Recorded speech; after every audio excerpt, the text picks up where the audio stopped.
বাংলাদেশের 267 আসনে মনোনয়ন ঘোষণা করা হয়েছে। সেখানে ঢাকা 12 থেকে আমার নাম ঘোষণা করায় আমি আমার সৃষ্টিকর্তা আল্লাহ তাআলার কাছে শুকরিয়া আদায় করছি। আমি আমার প্রেম নেত্রী কেন্দ্রের চেয়ারপারসন এবং জাতীয়বাদী জোটের প্রতীক কেন্দ্রের ভারপ্রাপ্ত চেয়ারম্যান তারেক রহমান হোসেন কৃতজ্ঞতা প্রকাশ করছে। আমি ঢাকা 12 আসনের বিএনপি পরিবারের প্রতিটি নেতা কর্মীকে এবং জাতীয়বাদী জোটের প্রতিটি নেতা নেত্রীকে তথা এই ঢাকা 12 আসনের সর্বস্তরের জনগণকে আমি আন্তরিকভাবে ধন্যবাদ জানাচ্ছি। তাদের দলের কারণে এটা সম্ভব হয়েছে। প্রিয় সাথী বন্ধুরা, এই সরকার আগামী বছর ফেব্রুয়ারি মাসে একটি নির্বাচন হবে ঘোষণা করেছে। ফেব্রুয়ারি মাস কাছাকাছি হয়ে গেছে। আপনারা জানেন অনেক আগেই একটি রাজনৈতিক দল তাদের প্রার্থীতা ঘোষণা করেছেন। আরো বেশ কয়েকটি রাজনৈতিক দল তাদের প্রার্থী তা ঘোষণা করেছেন।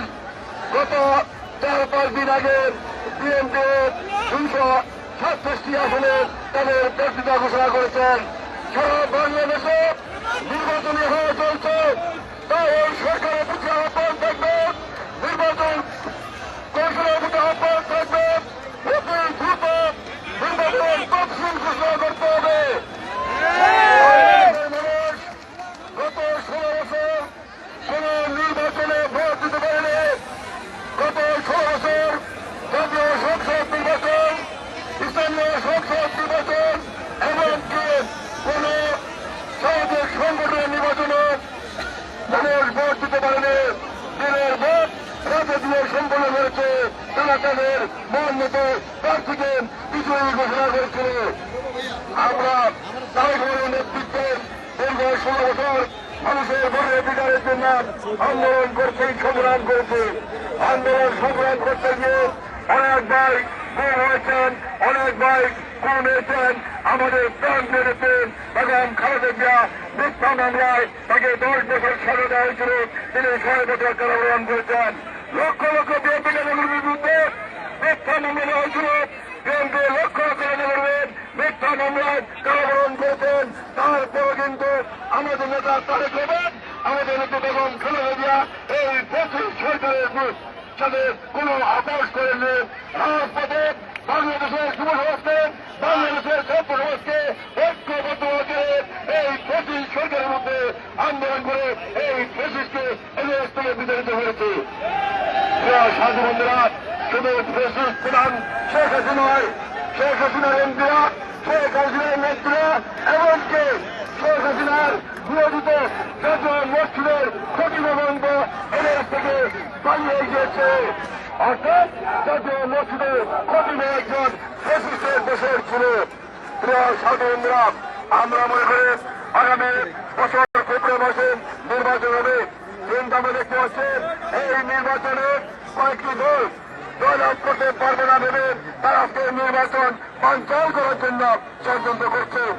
আমাদের নেতা তারেক রহমান পরিষ্কার বলেছেন দেশের উন্নয়নের জন্য, দেশের অর্থনীতিকে এগিয়ে নেওয়ার জন্য, মানুষের ভোটের অধিকার জন্য, বাংলাদেশের গণতন্ত্রকে প্রতিষ্ঠানিক রূপ দেওয়ার জন্য অতি দ্রুত একটি নির্বাচন দেওয়া দরকার।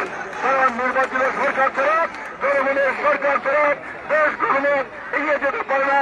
দেশের কখনো অর্থনৈতিক উন্নয়ন হতে পারে না। দেশের নিয়ন্ত্রণ কোন সরকার থাকতেন নেই। সাথে বন্ধুরা, আজকে আমরা পরিষ্কার ভাষায় বলতে চাই, এই অনির্বাচিত সরকার ছাড়া, জনগণের সরকার ছাড়া কেন্দ্রে দেশের কখনো উন্নয়ন হতে পারে না। দেশের কখনো অর্থনীতি তাহলে এগিয়ে যেতে পারে না। মানুষের দেশে কোনো জীবনে প্রতিষ্ঠিত হতে পারে না। তাই সবার কাছে আহ্বান থাকবে এই সরকারের কাছে এবং নির্বাচন শেষ হয়ে গেছে, অতি দ্রুত নির্বাচনে তফসিল ঘোষণা করতে হবে। সাধারণরা যে কথা বলেছে একটি দল জয়লাভ করতে পারবে না বলে আজকে নির্বাচন মঞ্চের করতে চায়, তারা নূতন করে ষড়যন্ত্র করছে, চক্রান্ত করছে। বিশেষ করে একটি দলের কথা না বললেই নয়, এই দলটি স্বাধীনতা যুদ্ধের সময় বাংলাদেশের পক্ষে ছিল না, পাক বাহিনীর পক্ষে ছিল। সেই দলটি স্বাধীনতা চায়নি, যে দলটি এদেশের মানচিত্র চায়নি, যে দলটি এদেশের পতাকা চায়নি, আজকে তারা এদেশে বসে আজকে এদেশের মধ্যে, এদেশের জনগণের মধ্যে, এদেশের বাংলাদেশের মানুষের ভোটের অধিকারের মধ্যে আজকে চক্রান্ত করছে, ষড়যন্ত্র করছে। এই দলটি থেকে সাবধান থাকতে হবে।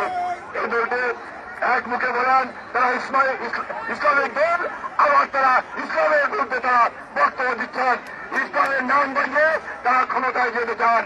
আজকে আমাদের দেখতে পাচ্ছি হঠাৎ করে এই দলটি ক্ষমতায় যাওয়ার জন্য তাদের লঘু থেকে আল্লাহর নাম ধরে বসে রয়েছে, তারা বলে ইসলামিক দল। এই দলটি বিভিন্ন ভাবে আসছে আমাদের প্রিয় নবী হযরত মুহাম্মদের 6 বছরের বিরুদ্ধে করা হয়েছে। এই দলটি আসছে আমাদের প্রিয় নবী তার প্রধান স্ত্রী বিবি খাদিজার বিরুদ্ধে কথা বলছে। এই দলটি আজকে সাহাবীদের বিরুদ্ধে কথা বলছে। এই দলটি আজকে কোরআনের বিরুদ্ধে কথা বলছে।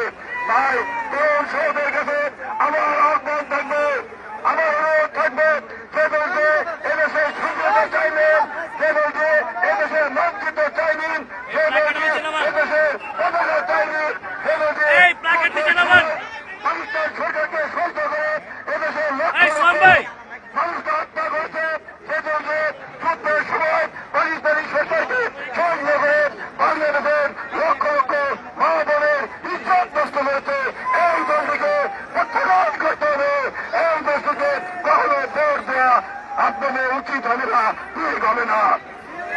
সাধারণরা যে দলটি আমাদের দেশের 95% মানুষ মুসলমান, আমরা পরিষ্কার ভাবে বলতে চাই, আমরা আমাদের ইসলামকে ভালোবাসি। আমরা মনে করেন আমাদের সৃষ্টিকর্তা আল্লাহ তাআলা যে নির্দেশ দিয়েছেন আমরা সেই নির্দেশ পালন করব এবং আমাদের প্রিয় নবী হযরত মুহাম্মদ সাল্লাল্লাহু আলাইহি ওয়াসাল্লামকে আমরা অনুসরণ করব। এর বাইরে গিয়ে আজকে ইসলামকে ধরে দিতে চায়, ইসলামের নামে আজকে বাংলাদেশের সব মানুষকে ধোঁকা দিতে চায়, তাদের কাছ থেকে সাবধান থাকতে হবে। তরুণ সমাজের কাছে আমার আহ্বান থাকবে, যে দলটি আমাদের প্রিয় নবী হযরত মুহাম্মদ সাল্লাল্লাহু আলাইহি ওয়াসাল্লামের বিরুদ্ধে কথা বলে, যে দলটি আমাদের প্রিয় নবী হযরত মুহাম্মদ সাল্লাল্লাহু আলাইহি ওয়াসাল্লামের স্ত্রী বিবি খাদিজার বিরুদ্ধে কথা বলে, যে দলটি কোরআনের বিরুদ্ধে কথা বলে, সেই দলটি বলেন কোরআন হল সমান্তরে ফাঁকি, সেই দলটিকে বাংলাদেশের তরুণ সমাজ, যুব সমাজ কখনো ভোট দিতে পারে না। সাধারণরা আমি আমার বক্তব্য দিয়ে বলবো না। মানুষের ভোটের অধিকার আদায়ের জন্য আমাদের নিজে বেগম খালেদা জিয়া দীর্ঘ বছর তিনি আন্দোলন সংগ্রাম করেছেন, 6 বছর কারাবরণ করেছেন। জীবনের তার মৃত্যু যেমন মতো হতে পারে এটা ভেও কিন্তু শেখ হাসিনার সাথে আপোষ করেননি। আমাদের নেতা তারেক রহমান তিনি কিন্তু তার ছোট ভাই শাহাদাত বরণ করেছেন, তার মা মৃত্যুর মুখে বন্ধা লড়ছেন, তারপরে কিন্তু তারেক রহমান এই ফ্যাসিস্ট শেখ হাসিনার সাথে কোনো আপোষ করেননি।